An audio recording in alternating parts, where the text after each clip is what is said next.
ওম শান্তি। আজকের মূল্য তারিখ 10/4/2025। বাবা বলেন, দেহ আর দেহের সম্বন্ধ ত্যাগ করে নিজেকে অশরীরী আত্মা মনে করা, এই পুরুষার্থ করাই হলো বুদ্ধির কাজ। এখানে সকলেই পুরুষার্থী। কত বড় রাজত্ব স্থাপন হচ্ছে। সবাই যেমন বাবার সন্তান, তেমনি তারা স্টুডেন্ট আবার ফলোয়ার্স। বাবা এসেই বোঝান যে 5000 বছর পূর্বে এই লক্ষ্মীনারায়ণের রাজ্য ছিল। এনারা দৈবীগুণ সম্পন্ন মানুষ ছিলেন, তাই এনাদের দেবতা বলা হয়। বাবা তাই বলেছেন, মিষ্টি বাচ্চারা, স্ব-উন্নতির জন্য রোজ পোতামেল অর্থাৎ চার্ট রাখো। সারাদিনে আচরণ কেমন ছিল চেক করো। যজ্ঞের প্রতি অনেস্ট নিষ্ঠাবান ছিলে। বাবা আমাদের বলছেন, বাচ্চারা, তোমাদের স্ব-উন্নতির জন্য, নিজের উন্নতির জন্য তোমরা চার্ট মেনটেন করো। চার্টে দেখো যে আজকে আমাদের আচরণ, অ্যাক্টিভিটি, কার্যকলাপ কেমন ছিল। আমরা কি যজ্ঞের প্রতি সম্পূর্ণ নিষ্ঠাবান ছিলাম? নিজেকে তোমরা চেক করে তোমরা নিজেকে চেঞ্জ করো। প্রশ্ন: কোন বাচ্চাদের প্রতি বাবার অত্যন্ত রিগার্ড রয়েছে? সেই রিগার্ডের নিদর্শন কি? উত্তর: যে বাচ্চারা বাবার প্রতি সৎ, যজ্ঞের প্রতি নিষ্ঠাবান, যারা কিছুই লুকায় না, সেই বাচ্চাদের প্রতি বাবার অনেক রিগার্ড থাকে। আর এই রিগার্ড থাকার কারণে অনুপ্রেরণা দিয়েও উপরে উঠাতে থাকেন, সেবাতেও পাঠিয়ে দেন। বাচ্চাদেরও সততা শুনে শ্রীমত গ্রহণ করার বুদ্ধি থাকা উচিত। যে বাচ্চারা বাবার প্রতি খুব সৎ এবং যজ্ঞের প্রতি খুব নিষ্ঠাবান, অর্থাৎ বাবাকে কোনো কিছু লুকায় না, বাবাকে সব কিছু সম্বন্ধে অবগত করে এবং এই যজ্ঞের প্রতি খুব নিষ্ঠাবান থাকে, সেই বাচ্চাদের প্রতি কিন্তু বাবার অনেক রিগার্ড থাকে। আর এই রিগার্ড থাকার কারণে বাবা কিন্তু অনুপ্রেরণা দিয়েও তাদের উপরে উঠাতে থাকেন এবং সেবাতেও পাঠিয়ে থাকেন। তো বাচ্চাদেরও কিন্তু সততা শুনে শ্রীমত গ্রহণ করার বুদ্ধি থাকা উচিত। মিঠে মিঠে सिखलाते बच्चों प्रति माता पिता बाप दादा की याद प्यार गुड मॉर्निंग। रूहानी बाप की रूहानी बच्चों को नमस्ते। हम रूहानी बच्चों की रूहानी बाप दादा को याद प्यार गुड मॉर्निंग नमस्ते नमस्ते नमस्ते। ধারণার জন্য মুখ্য সার নাম্বার 1, অন্তর্মুখী হয়ে দেহভাব থেকে ঊর্ধ্বে থাকার অভ্যাস করতে হবে। খাওয়া দাওয়া, আচরণ সংশোধন করতে হবে। কেবল নিজেকে খুশি করে অমনোযোগী হবে না। বাবা আমাদের বলছেন, বাচ্চারা, তোমাদের কিন্তু দেহভাব থেকে ঊর্ধ্বে থাকার জন্য অন্তর্মুখী হয়ে থাকার অভ্যাস করতে হবে। তোমাদের খাওয়া দাওয়া, আচরণ কিন্তু তোমাদের সংশোধন করতে হবে। কেবলমাত্র নিজেকে খুশি করেই অমনোযোগী হলে হবে না। তোমাদের কিন্তু স্বকল্যাণের সাথে সাথে কিন্তু বিশ্বকল্যাণও অবশ্যই হতে হবে। নাম্বার 2, অত্যন্ত উচ্চ হলো এই উত্তরণ, তাই অনেক সাবধান হয়ে চলতে হবে। যে কোনো কর্ম খুব সাবধানতার সাথে করতে হবে। অহংকারে এসো না, উল্টো কর্ম করে সাজা তৈরি করে রেখো না।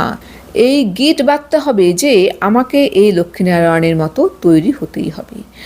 বাবা বলছেন যে বাচ্চারা, তোমাদের কিন্তু খুব সাবধান হয়ে চলতে হবে, কারণ এটি হলো অত্যন্ত উচ্চ উত্তরণ।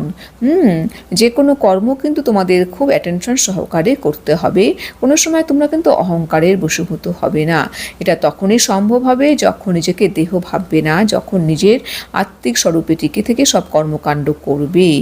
তার ফলে কিন্তু তোমরা উল্টো কর্মের করার সাথে থেকে তোমরা নিজেকে মুক্ত রাখতে পারবে। তোমাদের সবসময় এই গীত বাঁধতে হবে যে আমাদেরকেও কিন্তু এই লক্ষ্মীনারায়ণের মতোই তৈরি হতে হবে। বরদান: আত্মিকতার শ্রেষ্ঠ স্থিতির দ্বারা বাতাবরণকে আত্মিক বানানো সহজ পুরুষার্থী ভব।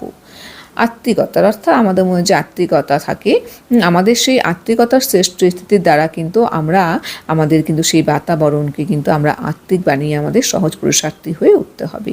স্পষ্টীকরণ: আত্মিকতার স্থিতির দ্বারা নিজের সেবা কেন্দ্রে এমন রুহানি বাতাবরণ বানাও যার দ্বারা নিজের এবং অন্য আত্মাদের সহজেই উন্নতি হতে পারে। কেননা যারা বাইরের বাতাবরণ থেকে ক্লান্ত হয়ে আসে, তাদের এক্সট্রা সহযোগের প্রয়োজন হয়। এই জন্য তাদেরকে রুহানি বায়ুমণ্ডল দ্বারা সহযোগ দাও। সহজ পুরুষার্থী হও আর বানাও।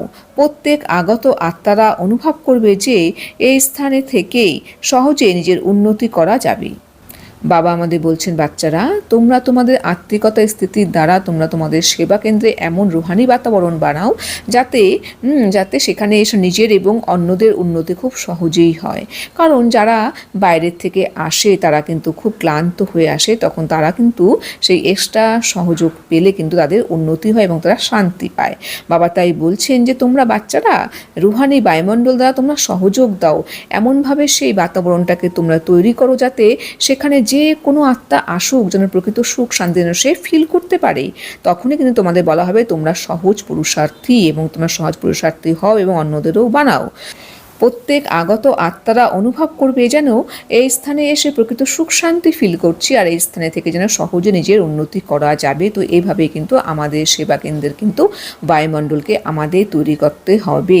আমাদের তখনই সম্ভব হবে যখন আমরা আত্মিকতা স্থিতির দ্বারা আমাদের সেই সেবা কেন্দ্রকে সেই সেবা কেন্দ্রের রুহানি বাতাবরণ বানাতে সক্ষম হব। তখনই কিন্তু এরকম প্রত্যেক আত্মারা কিন্তু এসে এখানে প্রকৃত সুখ শান্তি ফিল করতে অবশ্যই পারবে, এবং তখনই আমাদেরকে বলা হবে সহজ পুরুষার্থী। তো আমাদের শুধু সহজ পুরুষার্থী হলে হবে না, নিজেও সহজ পুরুষার্থী হতে হবে এবং অন্যদেরকেও বানাতে হবে।